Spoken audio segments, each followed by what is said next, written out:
नमस्कार मित्रांनो, मी सूरज सगर. मराठी माहिती या आपल्या यूट्यूब चॅनलमध्ये आपले स्वागत आहे. महिलांसाठी खुशखबर आहे बघा. लाडकी बहीण योजनेचा नवीन वर्षाचा हप्ता हा मंजूर करण्यात आलेला आहे. त्यासाठी तारीख ही फिक्स झालेली आहे.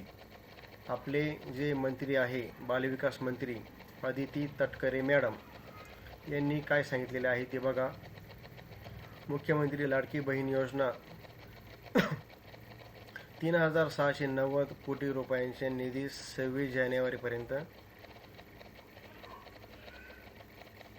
सर्व पात्र भगिनींना लाभ हस्तांतरण होणार आहे.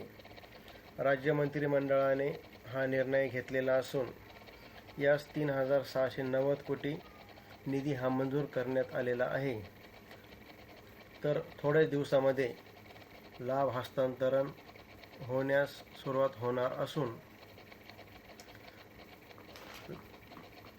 लाडक्या बहिणींच्या डीबीटी लिंक खात्यामध्ये हे पैसे म्हणजे 1,500 रुपये हे वितरित होणार आहे. तर लाडक्या बहिणींनी काळजी करण्याची काही गरज नाही. 26 जानेवारीच्या आत सर्वांना पैसे हे मिळालेले असेल. व्हिडिओ आवडला असेल तर लाईक करा, सबस्क्राईब करा चॅनलला आणि इतर आपल्या भगिनींना, बंधूंना हा व्हिडिओ शेअर करण्यास विसरू नका. धन्यवाद. जय हिंद, जय महाराष्ट्र.